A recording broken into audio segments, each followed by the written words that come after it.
आप में से बहुत सारे लोग जो अभी-अभी यूपीएससी की प्रिपरेशन स्टार्ट कर रहे हैं, इतना तो जानते ही होंगे कि आपकी यूपीएससी की जर्नी में मेंस के आंसर राइटिंग की कितनी इंपॉर्टेंट भूमिका हो सकती है।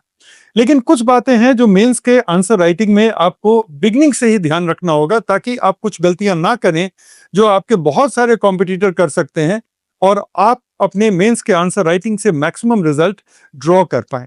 बिकॉज इस एग्जाम में चीजों को सही करना तो इंपॉर्टेंट है ही, साथ ही साथ एफिशिएंट भी बने रहना बहुत इंपॉर्टेंट है। तो तीन बातों को हम ध्यान में रखते हैं।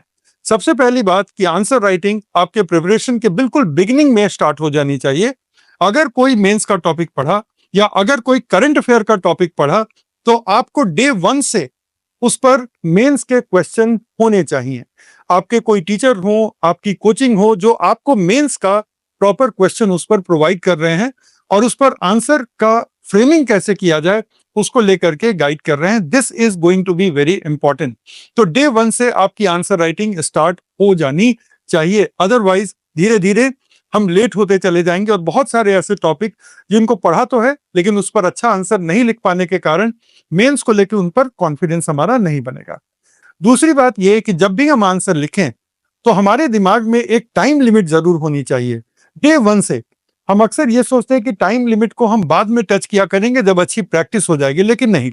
डे वन से आपको टाइम लिमिट में अपने आंसर को पूरा करना चाहिए और आपका एक आंसर 8 मिनट से लेकर के 11 मिनट के अंदर कंप्लीट हो ही जाना चाहिए मैक्सिमम।